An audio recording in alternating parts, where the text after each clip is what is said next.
वैभव एक 25 साल का लड़का है जो अपने घर से गुस्सा होकर निकल जाता है, लेकिन रास्ते में उसके साथ कुछ ऐसा होता है जिसे देख उसके पैरों तले जमीन खिसक जाती है। आखिर क्या होता है उसके साथ, आइए जानते हैं। वैभव अपने घर में एक अकेला लड़का नहीं है, उसके 4 भाई बहन हैं जो कि बहुत गरीब हैं उसके परिवार वाले। इसलिए उसको थोड़ा-सा खाने में, पानी मतलब जो भी प्रॉब्लम होती है, खाने के लिए हमेशा झगड़ा होता रहता है और ऐसे ही किसी झगड़े से परेशान होकर वैभव घर छोड़कर निकल जाता है और वह सीधे बस डिपो के पास जाता है। लेकिन बस डिपो इसके घर से करीब 30 से 40 किलोमीटर दूर था और ये अपने घर से शाम को 4 से 5 बजे के आसपास निकला था। पुराने ज़माने में मतलब वो इसके गाँव थोड़ा-सा पुराने ज़माने का था, इसलिए उधर गाड़ी-वाड़ी नहीं चलती थी, तो इसलिए दूर जाना पड़ता था बस उसको पकड़ने के लिए। और अभी वैभव को उतनी दूरी तय करने के लिए पैदल ही जाना था और वैभव बस डिपो तक पैदल ही जाता है। लेकिन जाते-जाते उसे मतलब कुछ आधा से ज़्यादा रास्ता पार कर लिया था और रात के करीब 11 या 10 बज रहे होंगे, तब उसके साथ ये घटना हुई और बहुत ही खौफनाक घटना थी जो भी था। लेकिन वैभव के साथ ये घटना हुई जब वो रात के 11 बज चुके थे और उसने देखा कि मतलब कुछ है, कोई फंक्शन है, वो जंगल पुराने ज़माने के थे, तो उधर जंगल-वंगल में जैसे मतलब जहाँ वो रहता है ना, एक फील्ड होती है, तो वहाँ फील्ड नहीं होती है तो जंगल में भी एक तरह से खाने-पीने का मतलब खा पी लेते थे। या फिर काफ़ी बारात होती है, कोई दूर से आ रही हो, तो वहाँ से वो जंगल में रुक कर भोजन कर लेते और फिर आगे चले जाते हैं। जैसे अभी ये पैदल जाना मतलब दूर पड़ जाता है, इसलिए वो बारात वाले कहीं भी थोड़ा-सा 2-3 दिन का रास्ता होता है बारात का, तो अपना-अपना भोजन लेकर चलते थे।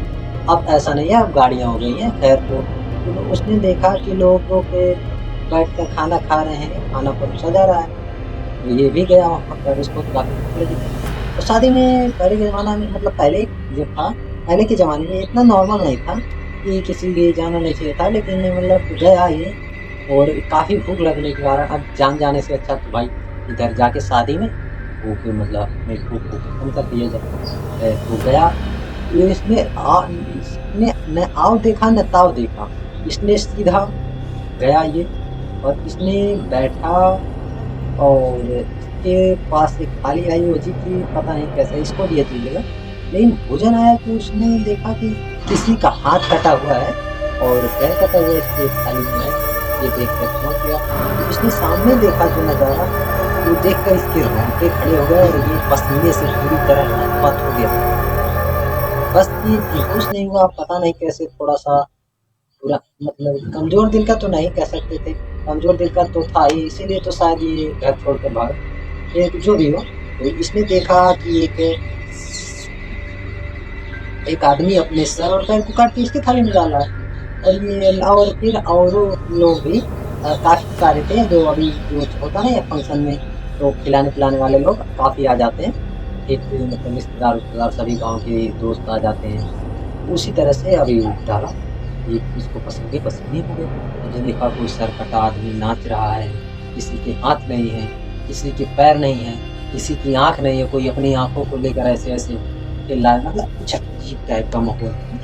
तो ये गया और देखा, अजीब लगा, ये तुरंत वहाँ से भागने की कोशिश की, लेकिन किसी ने एक इसके बगल में जो बैठा हुआ था, वो कह सकते हैं भूत कह सकते हैं या घोस्ट या प्रेत या शैतान, ठगी जो भी बहुत होते हैं, तो उसने इसका पैर पकड़ कर खींचा और इसने न आव देखा न ताव देखा। एक पीपल के पेड़ के नीचे ये सब बैठ के खा रहे थे और उसने थोड़े ही दूर पर देखा कि एक मंदिर है और इतनी तेजी से भागा कि डायरेक्ट वह मंदिर के गेट के अंदर, अभी मंदिर के गेट में के बाहर आके मतलब ये सब गायब हो गए। उसके बाद ये उसको लोग दिखना बंद हो गए कि मंदिर के अंदर आए। तो और ये मंदिर के अंदर आता है, देखता है एक पुजारी जी बैठे हुए हैं। मंदिर था तो उसे कुछ सेफ महसूस हुआ, तो पुजारी जी से जब ये गया डरते-डरते, काफ़ी फिर भी हमको ये सब देखने के बाद डर बहुत लगता है। तो फिर ये डरते-डरते पुजारी जी के पास जाता है और पूछता है कि ये सब क्या था? ये मतलब वहाँ कैसे लोग थे? उन्होंने बताया कि आज तुम तुम्हारा नसीब बहुत सही था, या लक, बेटर लक, और इसलिए आज तुम्हारी जान बच गई, नहीं तो आज वो तुम्हें जिंदा नहीं छोड़, तुम्हें मार कर खा जाता। वो हर साल इसी दिन को यहाँ पर ऐसे ही उनकी बारात लगती है। ये कब्रिस्तान है, लाइक कब्रिस्तान नहीं था वो, ये जो मंदिर पे जो आते थे, जैसे कि अभी बाबा थे पहले जो मंदिर में थे, तो वो थे कि वो भूत प्रेत जो थे वो भी जो भी रहते थे उनको वहाँ पर बांध दिया करते थे टेबल के फ्रेंड। तो ये बताया जाता है, आप लोगों को भी पता होगा, शायद ना पता हो तो कभी बताऊँगा। तो ये उनको बांध देते थे, इसलिए अभी पुजारी जी बोल रहे थे कि उधर जाना मतलब खतरे से खाली नहीं है, और इधर बहुत कम लोग आते हैं, आगे थोड़ा सा आगे कहाँ पे, और वहाँ मतलब बस डिपो वही था, वहीं ज़्यादा से ज़्यादा 10 किलोमीटर होगा, तो उससे और पैदल चलना था। तो अभी पुजारी जी बताते हैं रात नहीं गुजरती है, इसकी ऐसी बात करते करते जब पुजारी जी उसको कुछ ताबीज़ दे दी, ताबीज़ नहीं कह सकते, वो क्या है निरंतर क्या होता है, लॉकेट देते हैं और मंत्र पढ़ते हैं। उसके बाद वो बोलते हैं बेटा तुम सेफ हो और अब जा सकते हो और तुम्हें कोई खतरा नहीं है।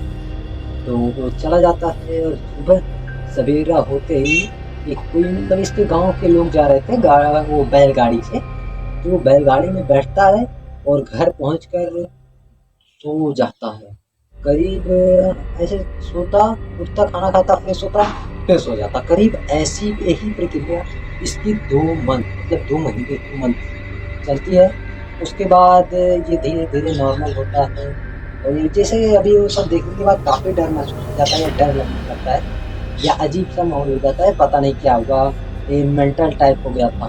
उसके बाद 2 महीने बाद ये काफ़ी, और उसके बाद साल 2 साल ये मेंटल भी रहा। उसके बाद कुछ दिन बीते, उसके बाद घर वाले भी, झगड़ा हुआ था थोड़ा सा परिवार में, तो वो किसी ने पूछा नहीं कि क्या हुआ क्यों हुआ, लेकिन 2-3 साल हुए थे, तो अभी कुछ तो था, पूछा नहीं मतलब, लेकिन हाँ झगड़े होते रहते थे, लेकिन उसका जवाब नहीं देता। काफ़ी लोग डांटते डांटते, अजीब अजीब से सवाल, अजीब से क्या, ये घर वाले सवाल थे, आप लोग भी आपके होता रहता होगा।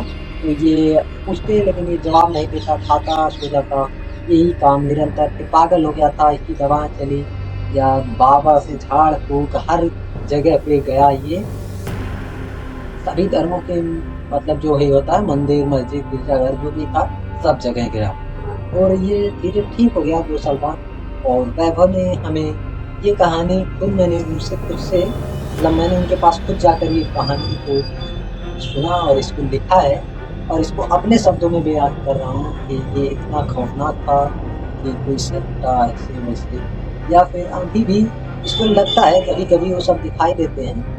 और अगर आपके पास भी ऐसी कोई खौफनाक डराने वाली सच्ची घटना है तो इस इंस्टाग्राम पर भेजें जो आपकी स्क्रीन पर दिख रहा होगा। और ये कहानी पूर्णतः सच्ची घटना पर आधारित थी, या कह सकते हैं ये सच्ची ही घटना थी।